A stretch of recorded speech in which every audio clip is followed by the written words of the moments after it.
এবার প্রত্যেকটি স্কেলের মেজর এবং মাইনর এটাকে আপনাকে চিনতে হবে যে কি কি নোট দিয়ে হয়।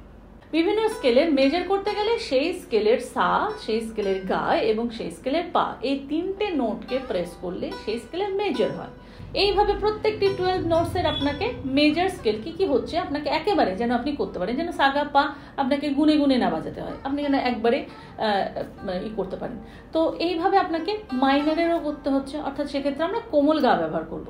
শুদ্ধ গায়ের ক্ষেত্রে কোমল গা ব্যবহার করব। হ্যাঁ, মাইনারের ক্ষেত্রে কোমল ধাও করা যায়, কিন্তু আমি অতটা জটিলতায় যাচ্ছি না, কারণ আমাদের ফোকাস হচ্ছে কোনো গানের কর্ডসটা নির্বাচন করা। আমরা আপাতত কিবোর্ড শেখার পর্যায়ে যাচ্ছি না, যারা কিবোর্ড শেখেন তারা এর আরও ডিটেলে যান। তো আমি মোটামুটি ওপর জিনিসটা বলছি, কারণ আমাদের যেটা প্রশ্ন সেটার উত্তর খোঁজা হচ্ছে আমাদের উদ্দেশ্য। তো এই মেজর এবং মাইনর স্কেল 12টা নোটের প্রেস করে সারেগামা পাধানিসা সানিধামা মাগারেসা আপনি গাইতে পারছেন কিনা আগে দেখুন এবং আগে অভ্যেস করুন এটা।